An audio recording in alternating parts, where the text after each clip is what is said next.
Assalamualaikum warahmatullahi wabarakatuh. Kembali lagi dengan Zona Mistis. Apa kabar zoner semuanya? Semoga dalam keadaan sehat-sehat aja ya. Sebelum kita lanjut cerita yang berikutnya, kita akan membahas tentang misteri di sebuah apartemen. Oke, sebelum kita membahas cerita lebih lanjut, jangan lupa subscribe, like, komen, dan share video ini supaya bisa membantu untuk berkembangnya channel YouTube saya ini. Mari tanpa lama-lama kita mulai dengan ceritanya.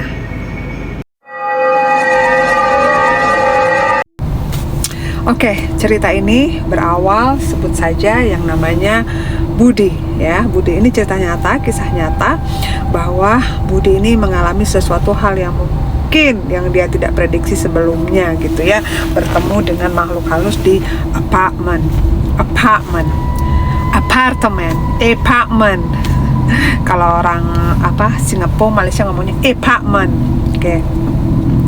Ceritanya Budi ini baru pindah ya dari, nggak tahu kotanya, kita samarkan saja kotanya, ke ibu kota, mendapat pekerjaan, dan dia berencana membeli rumah tadinya. Tapi setelah dicari-cari, akhirnya yang dia cari seperti pengen beli rumah tuh tidak dapat karena jaraknya jauh dari tempat kerjaannya dia ya.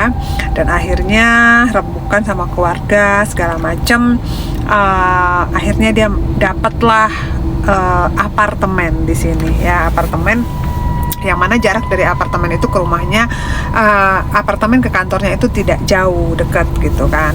Nah terus by the way, Budi ini single ya, statusnya single. Nah akhirnya sudah mencari survei, sudah melihat review, dan akhirnya dia sudah menetapkan ada satu apartemen yang menurut dia sangat suka gitu apartemennya. Ukuran apartemen itu sih tidak begitu besar lah ya, tidak begitu kecil, dengan 2 kamar, karena dia ngerasa dia masih bujang.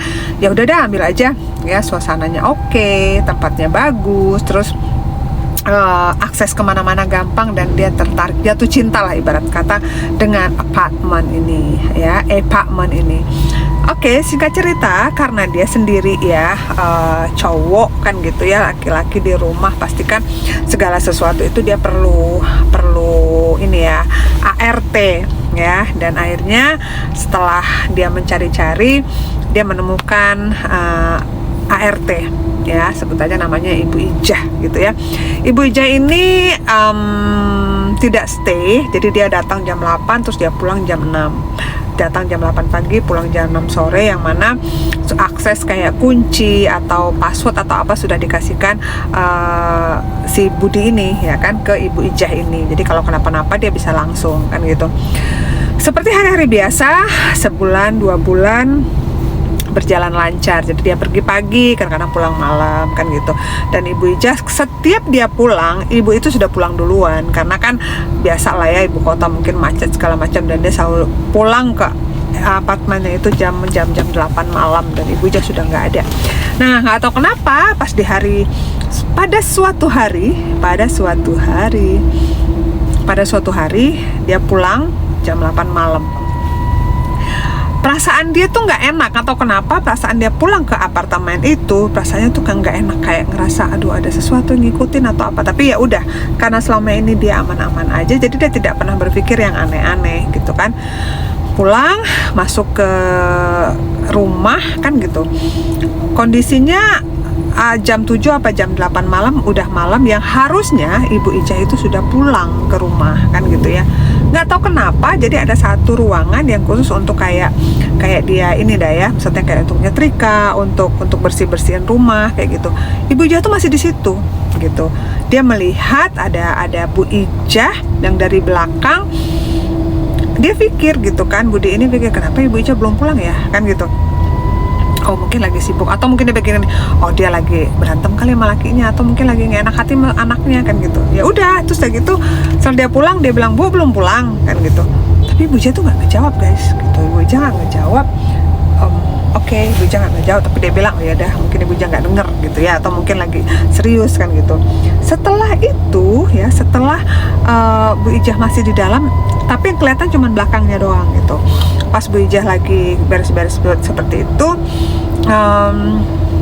Budi kayak pengen bikin kopi gitu ke dapurnya, ke pantry-nya. Tapi kayak dia nggak mau mengganggu Bu Ija, dia buat sendiri dong gitu kan, dia buat sendiri. Nggak lama di dapur dia buat sendiri, tiba-tiba ada message gitu ya, ada pesan masuk gitu. Dia pesan masuk kan ada pop up ya di situ ya. Dia lihat, kok dari Bu Ija gitu. Bu Ija kenapa nge-WA atau kenapa nge-message gitu kan dia ada di belakang kan gitu. Nah terus dia masih berpikir aneh aja nih Ibu kan gitu kan. Dia penasaran, dia buka dong gitu kan. Pas dia buka, dia baca guys, Bu Ija bilang gini, Pak maaf saya tadi pulang cepat, saya pulang jam 12, kerjaan saya belum selesai sebenarnya, masih banyak yang harus saya setrika, tapi saya pulang cepat, besok deh saya cerita. Kaget dong gitu, Budinya kaget lah, itu yang di ruangan itu siapa kan gitu ya, langsung merinding seluruh badan, dia langsung merinding gitu. Terus nggak lama tuh dia penasaran, dia telepon Ibu Ija, Ibu di mana? Saya di rumah Pak. Di rumah, tambah kaget dong dia. Sorry ya Pak, maaf saya tadi pulangnya cepat katanya gitu. Saya pulangnya cepat karena besok deh saya cerita katanya gitu. Oke Bu gitu. Nah ini tambah deg-degan ini, mau ke ruangan itu dia takut, tapi dia juga penasaran kan gitu ya. Mau ke ruangan itu dia takut, dia juga penasaran. Tapi mau nggak mau dia harus datengin gitu, harus datengin ruangan itu gitu. Dan akhirnya ya dengan penuh keberanian dia datengin ruangan itu. Dia ngeliat dari belakang, tetap masih sosok Bu Ija, dan makhluk itu nggak pergi guys, makhluk itu nggak pergi, masih di situ. Terus dengan keberanian dia tanya, kamu siapa? Dia bilang gitu kan, aduh merinding. Hei, kamu siapa? Tidak ada jawaban guys, tidak ada jawaban zoners. Terus jawab dong, kamu siapa? Gak lama hening, tiba-tiba bunyi cekikan. Suara cekikan kayak kunti guys gitu kan. Astagfirullahaladzim gitu. Dia Budinya baca. Pas sosok itu ya menoleh, dan kalian tahu itu mukanya rata, langsung Budinya itu kabur sekabur-kaburnya, pergi nggak tahu kemana dia.